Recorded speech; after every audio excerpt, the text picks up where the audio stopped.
All right. Meantime, on the campaign trail, the former president's opponents are inching away from their initial reactions to the indictment, at least some of them. For example, here's Nikki Haley. If this indictment is true, if what it says is actually the case, President Trump was incredibly reckless with our national security. And at a campaign stop in South Carolina, Senator Tim Scott told reporters, quote, "This case is a serious case with serious allegations, but in America, you are still innocent until proven guilty." What do you make of sort of the divide here? And if you were a Republican candidate, how do you handle this, right? There's clearly two different paths. I don't think it's enough. I don't think it's strong enough. And so that's where I do agree with the former president when he says a lot of these candidates are running for second place. I mean, maybe that's why they're not attacking him. Maybe they still think he can win. But it's especially hard for the former administration members running against him who have already parted ways with him. Nikki Haley said she wouldn't run if Trump is running. Now she changed her mind on that.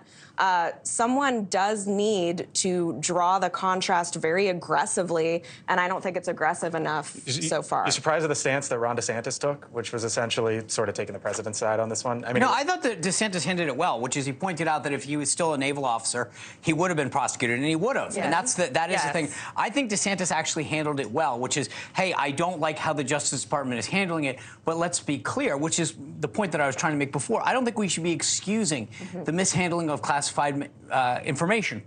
And I think that's where some of these candidates probably could make a case to say, I don't agree with the prosecution of it, I don't agree with how the Justice Department is handling it, but I don't agree with his behavior as well. I can't say I'm that shocked that Nikki Haley's the one that's why do you say that? Back and forth.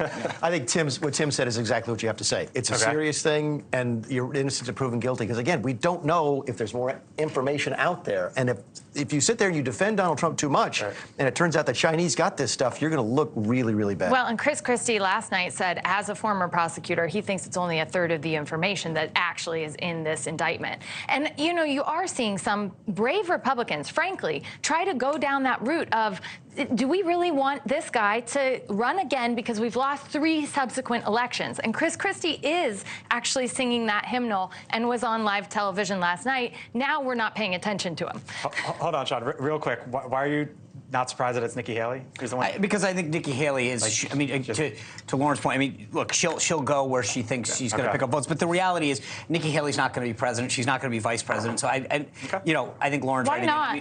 Why not?